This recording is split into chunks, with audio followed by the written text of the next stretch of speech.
अच्छा, आज जो श्लोक बोलने वाला हूँ वो है सप्तम अध्याय विज्ञान योगों के लिए। ठीक है, सप्तम अध्याय विज्ञान योग का 28 नंबर श्लोक, 28 नंबर श्लोक सप्तम अध्याय विज्ञान योगों के लिए। ओके, हरे कृष्ण। श्रीमद् भगवद गीता যত যত কৃষ্ণ কৃপা শ্রীমূর্তিশীল অভয় চরণাবিন ভক্তি বেদান্ত সাই প্রভুপাদ প্রতিষ্ঠাতা আচার্য আন্তর্জাতিক কৃষ্ণ ভাবনামিত সংঘ ইস্কন। সপ্তম অধ্যায় বিজ্ঞান যোগ 28 নম্বর শ্লোক। তেসাম তত্ত্বগতম পাপম, বলো তেসাম যেসাম তত্ত্বগত পাপম জননম পুণ্য কর্ম নাম তে দ্বন্দ্বমোহ নির্মুক্তা ভজন্ত মাম দূরবতাহ যেসাম তত্ত্বগতম পাপম জননম পুণ্য কর্ম নাম তে দ্বন্দ্বমোহ নির্মুক্তা ভজন্তে মাম দূরবতাহ যেসাম তত্ত্বগতম পাপম জননাম পুণ্য কর্ম নাম তে দ্বন্দ্বমোহ নির্মুক্তা ভজন্ত মাম দূরবতাহ। ओके, मैं पूरा के पूरा एक बार बोलता हूँ। सप्तम अध्याय विज्ञान योग का 28 नंबर श्लोक है जेसाम तत्वगतम पापम जननम पुण्य कर्मणाम ते द्वंद्व मोह निर्मुक्ता भजन्ते माम दूरवताह। ओके, एक आदमी बोलिए। যেসাম তত্ত্বগত নাং পাপং জননাং পূর্ণ কর্ম নাম তে দ্বন্দ্ব মোহন নির্মুক্তা ভজন্তে তে মাং দূরবতাহ।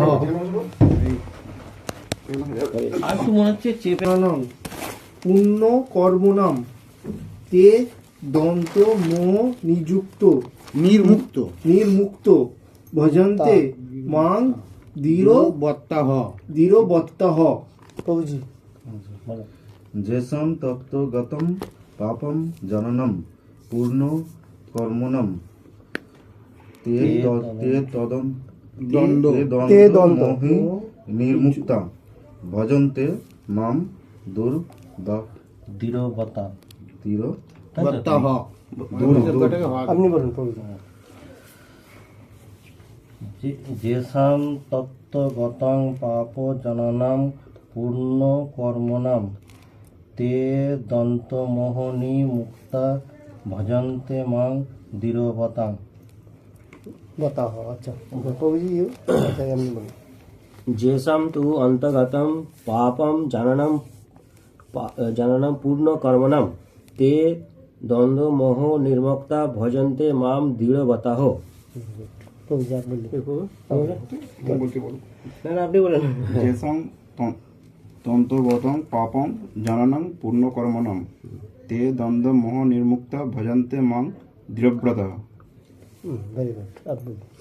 যেসাম তু অন্তর্গতম পাপম জননাম পুণ্য কর্মণাম তে দ্বন্দ্বমোহ নির্মুক্তা ভজন্তে মাম দৃঢ়ব্রতা। ओके, अच्छा मैं वर्ड बाय वर्ड बोलता हूँ, उसका बाद अनुवाद देखेगा। जेसाम बोलो। जे समस्त तू किंतु অন্তর্গতম সম্পূর্ণ রূপে দূরীভূত পাপম পাপ জননম ব্যক্তিদের পুণ্য কর্মনাম পূর্বকৃত কর্মসমূহ তে তারা দ্বন্দ্ব মোহ নির্মুক্তা বিমুক্ত ভজন্তে ভোজনা করেন মাম আমাকে দূরবতাহ দূর নিষ্ঠার সঙ্গে দৃঢ় নিষ্ঠার সঙ্গে।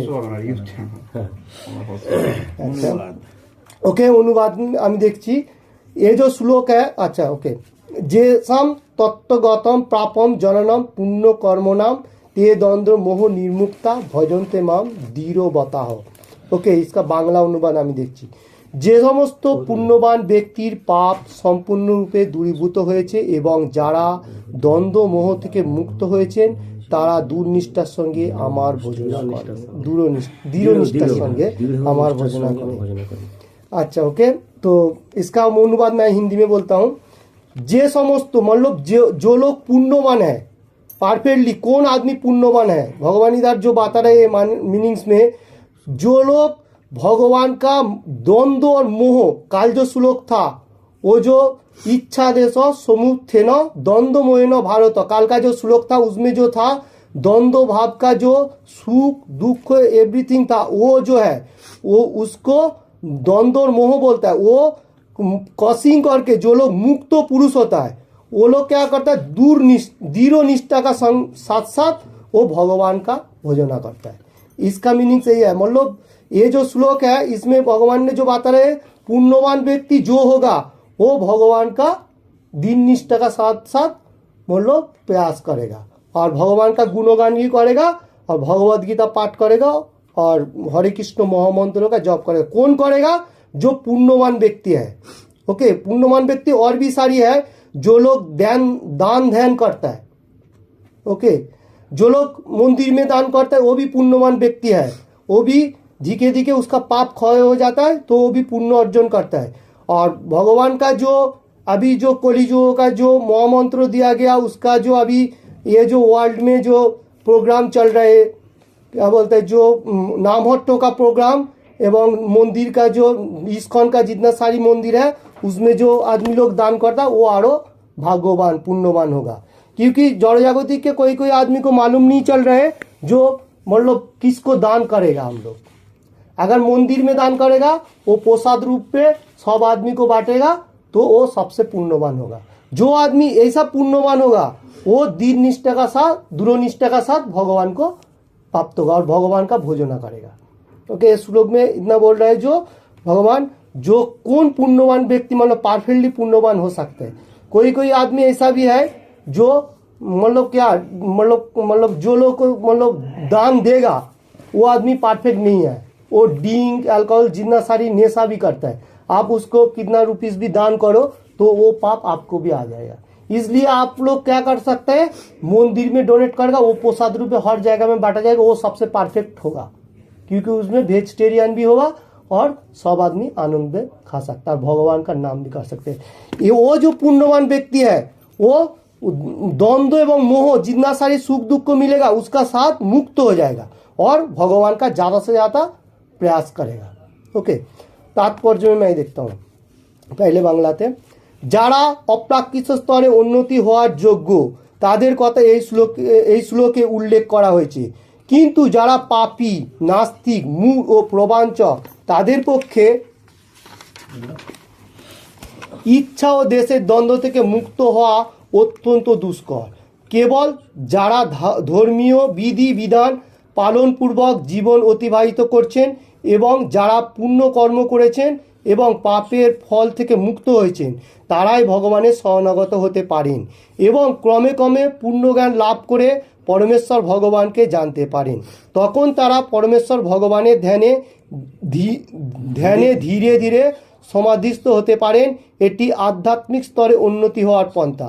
শুদ্ধ ভক্তদের পক্ষে সঙ্গের প্রভাবে কৃষ্ণ ভগবানের উন্নত স্তর লাভ করা সম্ভব, কেননা মহান ভক্তদের সঙ্গের ফলে मानुष मोह থেকে उद्धार पेते पारे। ये जो श्लोक में ये तात्पर्य में प्रभुपाद जी जो मतलब बोल रहे हैं लिख रहे हैं, तो इसमें क्या बता रहे हैं, जो लोग मतलब भगवान का अप्राकृत मतलब नाम गुणों का कीर्तन करेगा वो मतलब भगवान को प्राप्त होगा, अप्राकृत उन्नत हो सकता है।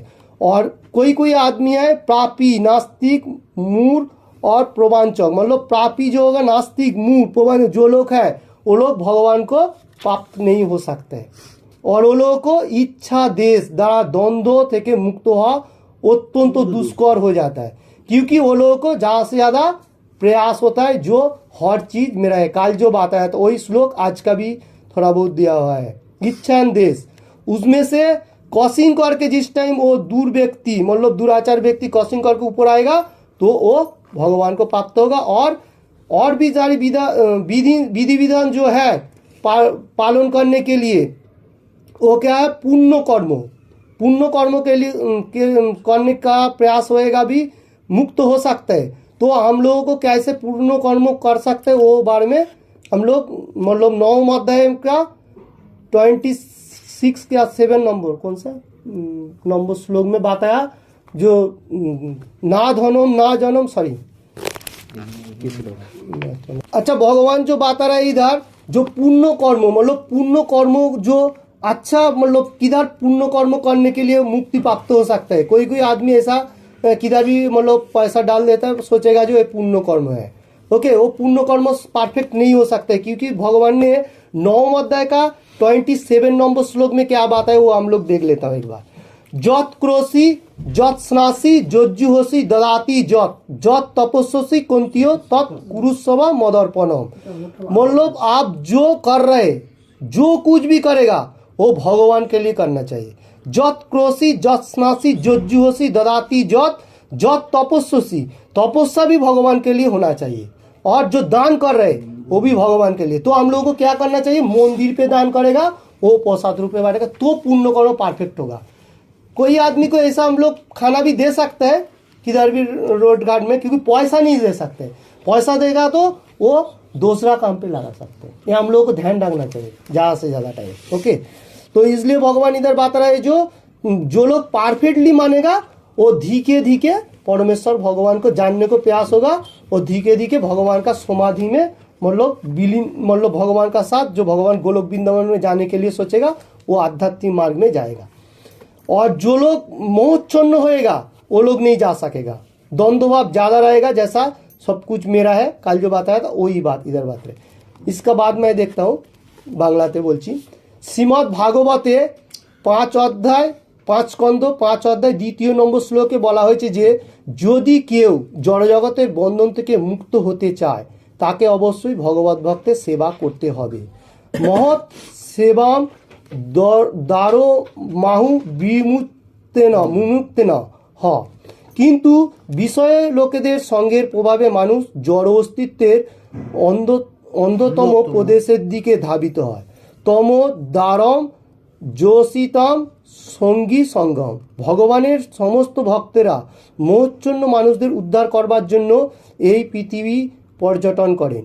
নির্বিশেষবাদীরা জানে না যে ভগবানের অধীন রূপে তাদের স্বরূপ ভুলে যাওয়ার ফলেই ভগবানের আইন সর্বাধিক লঙ্ঘিত হয়। জীব যতক্ষণ পর্যন্ত তার স্বরূপে অধিষ্ঠিত না হচ্ছে ততক্ষণ সে পরমেশ্বর ভগবানকে জানতে পারে না, অথবা দৃঢ় সম্পর্কের সঙ্গে दिव्य भगवत सेवाয় नियोजित होते पारे ना।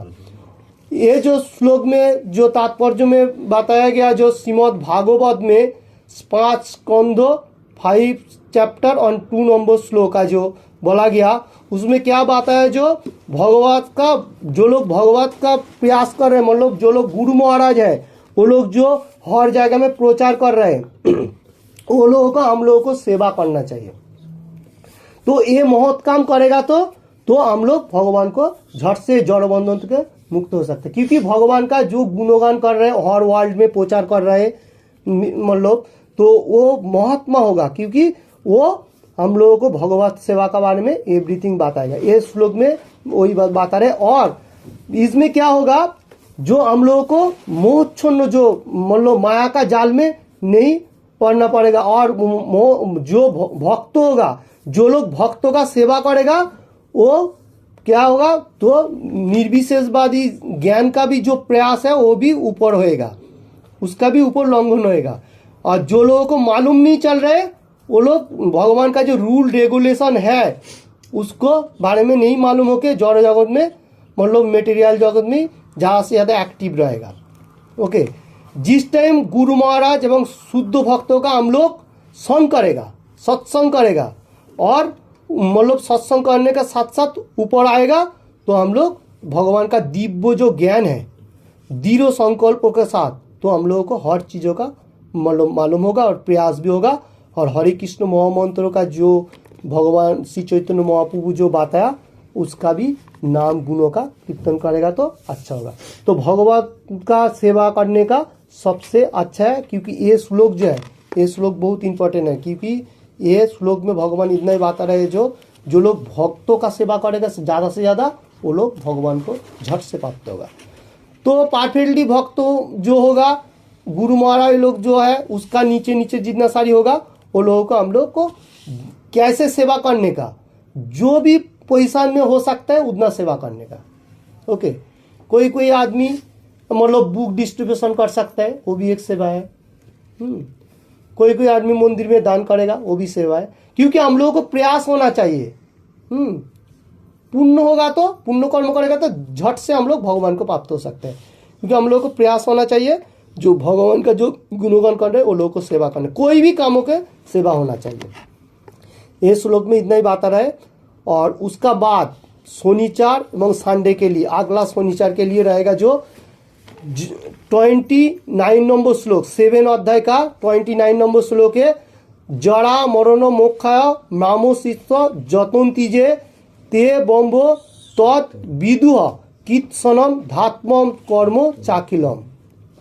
ओके, 29 नंबर श्लोक, जरा मरण मोक्षाय मामा सित्त जतन्ति जे ते बम्बो तद विदुह कित्सनम धात्मम कर्म चाकिलम। उसका बाद सप्तम अध्याय का 30 नंबर श्लोक, 3 नंबर श्लोक में 30, सादि भूतादि दैवम माम सादि योग्यम च जे विदुह प्रयाण काले होपि च माम ते विदु युक्त चेतसः।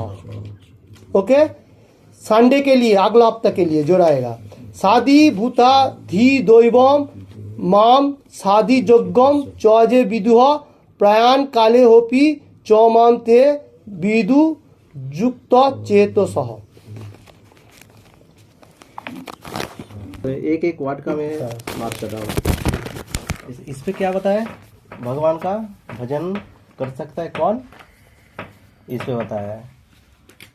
इस पे क्या बताया, धीर व्रता, धीर पूर्वक कौन भजन कर सकता है, इस पे बताया है। अगर जो मतलब धीर पूर्वक भजन करना चाहता है तो ये श्लोक पे वो सब लिखा हुआ है। इस पे क्या लिखा हुआ है, जो कोई व्यक्ति का पाप नष्ट होगा, जो पुण्यवान होगा, और वो भजन कर सकता है, और द्वंद्व मोह से जो मुक्त होगा। पुण्यवान किसको बोलेंगे, पाप कर्म और पुण्य कर्म किसको बोलेंगे, जो वेदों पे विहित कर्म है, मतलब जिनको करने के लिए पता है, उसको ही फिर पुण्य कर्म बोलेंगे। जो पाप कर्म है, जो वेदों से मतलब जो निषिद्ध किया हुआ है, जो नहीं करना है वो करेंगे तो फिर पाप हो जाएगा। ठीक है, जैसे किसी कंट्री का रूल है, कुछ एक विधि का बाहर किया तो मतलब कंट्री कुछ भी बोलेगा ये सब करना है, तो कंट्री उसको क्या बोलते हैं, पुरस्कृत करेंगे और उसको मानना है। एक्चुअली सिटीजन का कर्तव्य है कि मानना है, रूल हो गया था। तो नहीं मानेंगे, फिर आइन तोड़ रहा है, फिर क्या करेंगे, उसको पाप के लिए उसको सजा भी देंगे। आइन तोड़ेगा तो उसको पाप बोलेगा, और आइन का अंदर रहेगा ना उसको पुण्य बोलेगा। ऐसा ही वो भगवान का बारे में इसलिए भगवान वही बता रहे हैं, पुण्य कर्म क्या है, जो वेदों और शास्त्र में जो भी मतलब जुड़ा रहता है, मतलब जो भी बताए वो सब मानेंगे तो पुण्य कर्म है, जो नहीं मानेंगे तो फिर भाई पाप कर्म है। और पाप कैसे नष्ट होगा, जिसका पाप संपूर्ण रूप से दूरीभूत हुआ है, मतलब निकल गया है। तो कैसे पाप नष्ट होता है और पाप मतलब कर्म करने से बच सकते हैं। जैसे हमारा 4 रेगुलेटिव प्रिंसिपल बोलते हैं इसको। एक है जो आहार है उसको शुद्धि करना होगा। कैसे, जो आमिष आहार है जिसको नॉन वेज बोलते हैं वो नहीं खाना है। उससे क्या होता है, दूसरे के प्रति पाप नहीं होता है, मतलब जैसे बोलते हैं ना, उनके प्रति दया भी दिखाना होता है और पाप भी नहीं होता है इसमें। एक तो भगवान को देखे कि सब कुछ खाना चाहिए, लेकिन दूसरा का शरीर एक्चुअली तो शरीर ही है, वो सब खा रहे हैं मतलब पाप ही खा रहे हैं। और भगवान का कुछ दे के फिर खाने का मतलब है वो पाप नहीं होता है, लेकिन भगवान कुछ चीज खाने के लिए मतलब देने के लिए आप बोलते हैं जो नहीं खाता है वो मानना नहीं चाहिए। तो इस पे एक पाप कर्म नष्ट हो जाता है। और दूसरा है जुआ खेलना। ठीक ठीक है। तीसरा है अवैध संग करना, जो दूसरे स्त्री के प्रति नजर डालते हैं। ज्यादा नशा करना। और नशा करना। चौथा, ये सब करने से ही आप लोग सब पाप से बच सकते हो। जब भी पाप से बचोगे तब भी एक अंदर से भी, अब देखो जब पाप नष्ट होता है उसका, जिसका मतलब भार बोझा भी खत्म होता है, तो आदमी अंदर से ही खुश भी रहता है। और उनका पाप का जो भी रिएक्शन है, मतलब कुछ किया है तो फिर उसका रिएक्शन आएगा ही, तो आएगा मतलब कुछ ना कुछ जो सब खराब चीज़ ना, वो भी नहीं आएंगे। कुछ ना कुछ मतलब रोग व्याधि ये सब होते ही है। क्यों होता है? क्योंकि हम लोगों ने ही कुछ घोटाला किया है, इसकी वजह से ही तो हो रहा है। ये सब नहीं आने देना है, तो ये सब बंद करना होगा, तो पुण्यवान ऐसे बन सकते हैं। चार लोग भी जब भी पाप भी होता है ना, तो ये सब जब भी ये सब चालू करोगे ना, बहुत दिन के बाद फिर धीरे धीरे देखोगे अरे सच में तो इतना रोग व्याधि नहीं आ रहा है, मतलब समझ लेना आपका पाप धीरे धीरे कम होते जा रहा है और आप अंदर से ही खुश नजर आओगे। ऐसा कुछ प्रॉब्लम भी नहीं, लेकिन खुश रहोगे। और धीरे धीरे बहुत दिन बाद ये सब हो जाएगा। जो साधु लोग क्यों खुश रहते हैं? वो पाप करना छोड़ देते हैं और भगवान का नाम करते हैं। उसके पास बैंक बैलेंस कुछ भी नहीं है, उसके पास एटीएम में कुछ नहीं है, वो बिंदास रहते हैं। हम लोग के पास इतना गाड़ी वाड़ी ये सब क्या नहीं है, तो भी खुश नहीं है। क्यों है? यही सब प्रॉब्लम है। और एक है द्वंद्व मोह से जो मुक्त होता है। द्वंद्व किसको बोलते हैं? इधर जैसे सुख है तो दुख है, गर्मी है तो ठंडी भी है, ठीक है, मान है अपमान है, ये सब द्वंद्व है। ये दोनों चीज इस दुनिया पे रहता है, इसके ऊपर जाना है, कसम करना है। ठीक है। ये मतलब ये दुनिया का नियम ही है, ऐसा होता ही है। कोई दिखने में अच्छा है, कोई बुरा है, ये सब इसके ऊपर अच्छा बुरा से ऊपर उठना ऊपर है। उठना है। और मोह, मोह मतलब ये मेरा ही है, ये अपना है, ये नहीं है।